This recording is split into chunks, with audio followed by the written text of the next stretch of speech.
What's up, YouTube? So, sitting here in Tacoma, Washington, relaxing. We don't have to pick up for a couple of days. Sitting up in the front of the truck. This is how we set it up in the front. See, the steering wheel's right here. The seats swivel. This is the side window. Windshield's up there. But told you guys, whoever pays attention, whoever watches, that I'll be making a lot more videos, or at least trying to stay up to date with my YouTube channel. And so we're going home in a few weeks. Got a couple things we're gonna do at home. We looking forward to that. All in all, nothing new really. A couple days ago we got stuck in Wyoming because of a windstorm on 80, and that's something that nobody really tells you, is if you ain't paying attention to the weather at all times, you could get stuck inside of stuff you don't even realize you're in or heading towards. That's kind of a no-brainer when you're driving across the country. Pay attention to the weather. Now,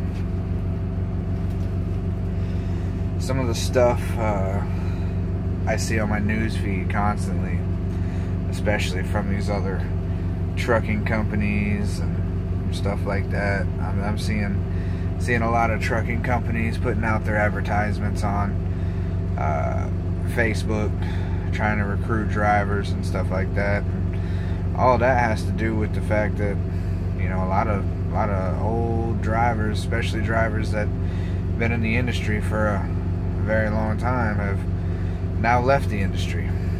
A lot of it has to do with this new ELD mandate.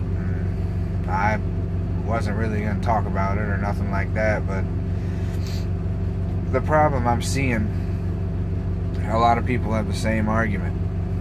The argument is, I can't drive as much as I could used to, or I can't make the money that I was making before, or all this and that. That's not the problem.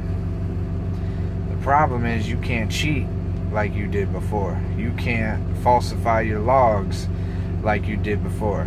You can't say you were sitting at a shipper for an hour when you were really sitting there for 8 like you did before. Therefore, you can't drive your full 11. Now, instead of complaining about it, my question is, why don't you try and find a solution to the rule? The biggest one would be the 14-hour rule. If you were to take that 14-hour rule and amend it by basically saying, most people like to pre-stage before they pick up.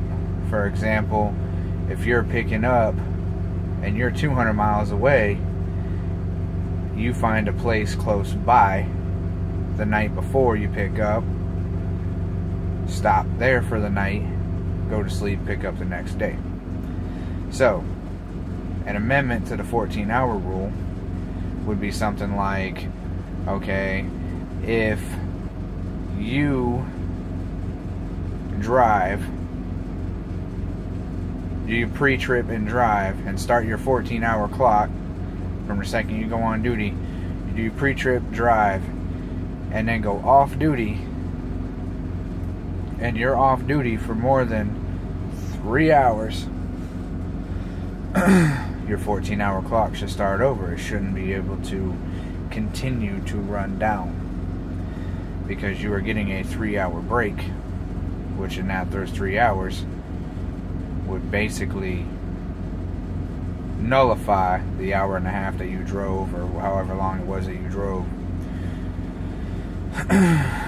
That would be an amendment to the 14-hour rule, or something along those lines, to where your 14-hour rule didn't cut into your 11-hour rule. Now, the 11-hour rule needs to stay the same. Because don't nobody need to be out here driving for more than 11 hours a day, especially in one big truck. I don't care how or which way you spin it, you don't need to be driving for more than that. If you do, and you can say, oh, well, I can drive this amount of time, I'm used to driving this amount of time, or blah, blah, blah, it don't matter. If you're going to be safe and well rested, you do not need to drive for more than 11 hours. Especially in bad weather. That takes your full attention, and even more attention than it does just driving down your regular interstate in the middle of the summer. Now, so let's say, like I said, you're 10 miles away from the shipper. You pick up at 9 o'clock in the morning. You start your pre-trip at 8:30. You're done by 8:45. You drive the 10 miles to the shipper. You get there at 9 o'clock. They tell you, we ain't going to be able to load you for another 3 hours. Alright. Go off duty. Park it. Wait those 3 hours. Now your 14-hour clock, as it is, sits and runs down. The way it should be, and the way I'm proposing, would be your 14-hour clock starts over, but your 11 hours, since you drove that 10-15 minutes, you still have 10 hours and 45 minutes left to drive, regardless of how long it takes them to load you. That's what I'm proposing. So your 11-hour clock never gets touched. That's what I'm thinking it should be. Now, write some comments, let me know what you think. I've thought about this for a while, not continuously. It's been off and on inside of my head. But, I don't know. Just some thoughts. Just something I was thinking about while I was basically sitting here chilling, relaxing. Give me some comments below what you think, how you think this should play out, and what you think it should be. Realistically. Not just getting rid of it altogether, but realistically. What kind of changes would you make, and how would you make it better? That's it for now. You guys take it easy. See ya.